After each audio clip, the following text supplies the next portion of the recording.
السلام علیکم ملګرو. په ورلد کپ کې د افغانستان په ګروپ کې د ویسټ انډیز او د نیوزیلند میچ وشو. سحر مکمل تفصیل سره په کوم چیرې ویسټ انډیز میچ ګټلو افغانستان ته څومره فائده او تاوان ورکو، نیوزیلند میچ بیللو افغانستان ته څومره فائده او تاوان ورکو. سبا چې د افغانستان او د پی ان جی کوم میچ دی دغه میچ په څو بجو شروع کیږي او د افغانستان سباني میچ ګټلو بیللو باندې افغانستان ته څومره مطلب ګټلو باندې چې افغانستان چې میچ وګټي پی ان جی نه څومره افغانستان ته مطلب ګټه رسیږي چې وی به افغانستان ته څومره مشکل رسیږي او کنه رسیږي. مکمل معلومات د سره کوم ویډیو خپل وګورئ او مخکې ملګرو سره ضرور شریک کړئ.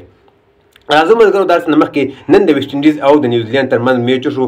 په دغه میچ کې ویسټ انډیز یو نیم سل سکور هدف ورکړی او نیوزیلند ټیم چې نیوزیلند ټیم دغه میچ وبیلو یو سل شپږ د سکور وکړ په 13 سکور باندې دغه میچ ویسټ انډیز په خپل نوم باندې کو.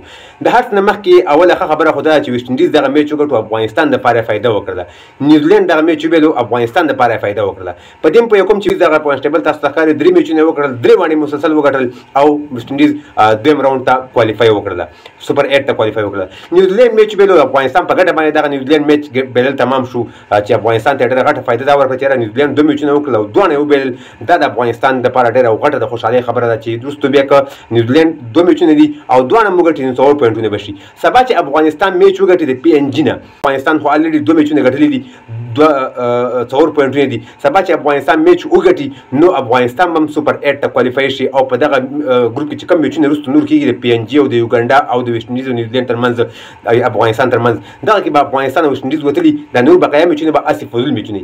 که سبا الله نه کې الله دې نه کې افغانستان میچ وبیلي پی ان جی میچ وګټي انسان دې نه ویل کېږي کرکټ دې بهرحال هر جیت د کلی سره افغانستان میچ وبیلي نو بیا افغانستان ته مشکل بیا هم نه پیدا کېږي.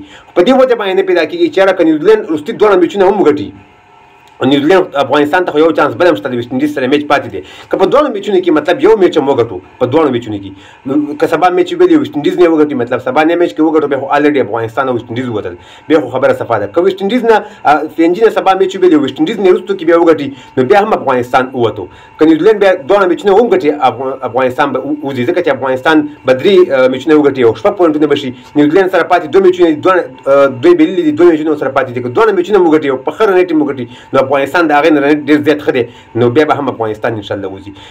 نو سبا میچ چې کوم دی د پی ان جی سره افغانستان دغه په د افغانستان په وخت مطابق چې دی 15 بجې به شروع کېږي، د پاکستان وخت مطابق به 5:30 بجې شروع کېږي. د افغانستان د بریا په هیله باندې دغه ویډیو زیات نه زیات شریک کړئ. نننی میچ چې کوم دی ویسټ انډیز وګټو افغانستان ته ډېره غټه فایده ورسېدله، نیوزیلند میچ وبیلو افغانستان ته ډېره غټه فایده ورسېدله ځکه چې نیوزیلند که نن میچ ګټلی وی او وروستي 2 رن ګټلی وی، افغانستان یو ګټلی وی او یو یې بیللی وی نو بیا به نیوزیلند او د افغانستان دغه پوینټونه یو شان وی نو بیا به رنیټ ته خبره تللی او په رنیټ باندې بیا په نیوزیلند میچونه ښه ګټلی وی نو بیا به افغانستان ته مشکلات پیدا شو. خو بهرحال ویسټ انډیز میچ وګټو مبارک شه تاسو ته، نیوزیلند میچ وبیلو مبارک شه تاسو ته او د افغانستان د راتلونکي میچ د بریا په هیله باندې دغه ویډیو مخکې ملګرو سره زیات نه زیات شریک کړئ. دغه وه د افغانستان د ګروپ سناري چې تاسو سره شریک کړل چې افغانستان په دې ټایم ټیبل په دې حساب باندې وتی شي، په دې حساب باندې افغانستان وروسته پاتې کېدی شي. د ویډیو کتلو زیاته مننه. ویډیو مخکې ملګرو سره ضرور شریک کړئ، په دې وجه هم شریک کړئ چې یاره افغانستان سبا میچ هم دی، بعد ملګري بیا پوښتنه هم کوي چې په څو بجې باندې دی. د پی ان جي سره میچ دی په 15 بجې باندې افغانستان وخت مطابق، 5:30 بجې پاکستان وخت مطابق.